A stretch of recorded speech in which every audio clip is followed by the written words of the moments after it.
This is the Perio Patient Podcast, a podcast produced for my patients. This means if you are someone else listening, you should not take my words as medical or dental advice for you. My name is Ben Young. I am a practicing periodontist in San Antonio, Texas. Welcome, and let's get started. Hi, and welcome to the Perio Patient Podcast, episode number 1. And the purpose for this podcast, this is not my first one. This is actually my second podcast. I also have some videos on a YouTube channel and have done other things, but I'm really excited about this particular podcast because I think it has the opportunity to actually help my patients, and if you're one of them, to help you navigate periodontal disease, dental care, medical things.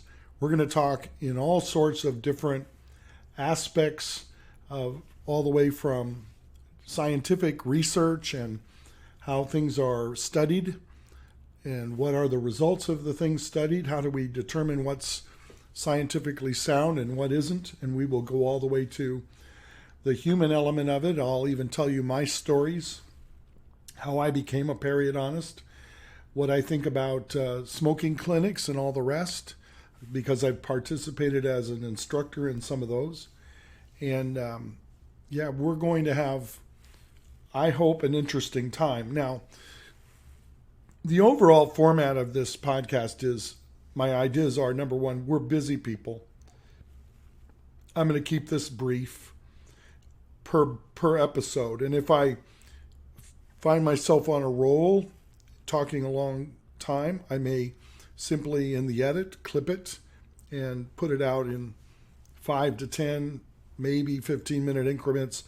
I will always try and get something across that I think will help someone rather than just shortening everything to brief little sound bites.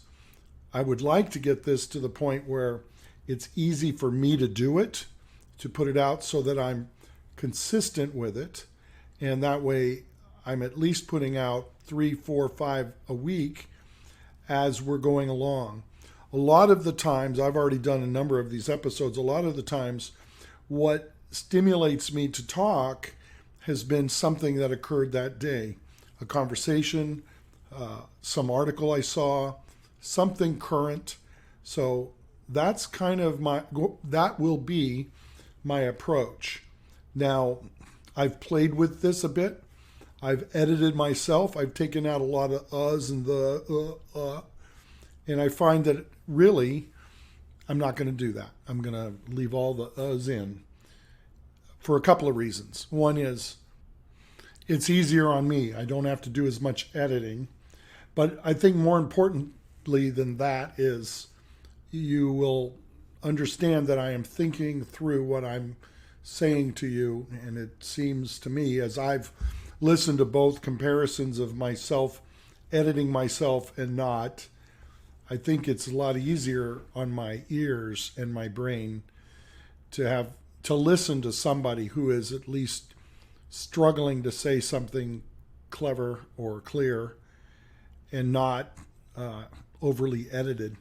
So I will do things, I think, hopefully to make the sounds good, but other than that, you have me. This is me. So I said I have already done one podcast that is still on, and I'm going to continue it.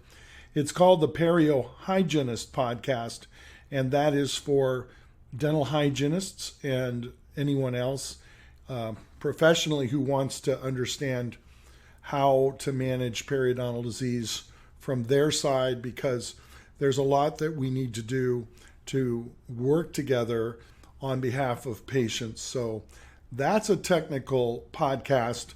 Its intent is for a smaller audience, whereas this one is for as many patients who are coming through me. You're all welcome, and I hope you will subscribe and listen.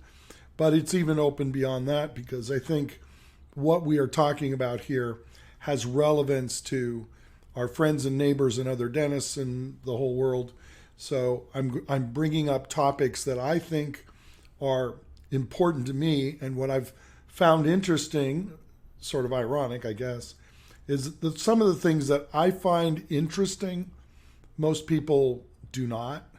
In other words, they're things like flossing. Who cares about flossing? I do. I care about it because I think that when we start talking about ways to prevent diseases and we can actually influence younger generations so they don't have to go through and become periodontal patients in the future simply by training them and teaching them, I think that's valuable.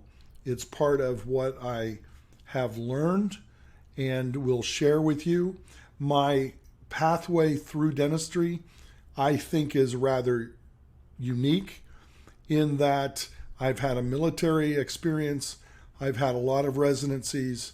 Some of the things that I've been able to learn were done in environments that were very conducive to simply working with patients and not worrying about business aspects or anything like that.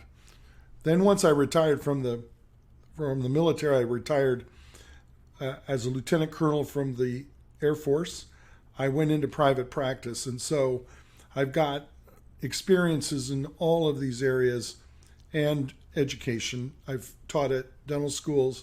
I've trained dental hygienists in a program within the military that was essentially a dental hygiene school. So I've run one of those, and I've been teaching residents, both perio residents and graduate dental students.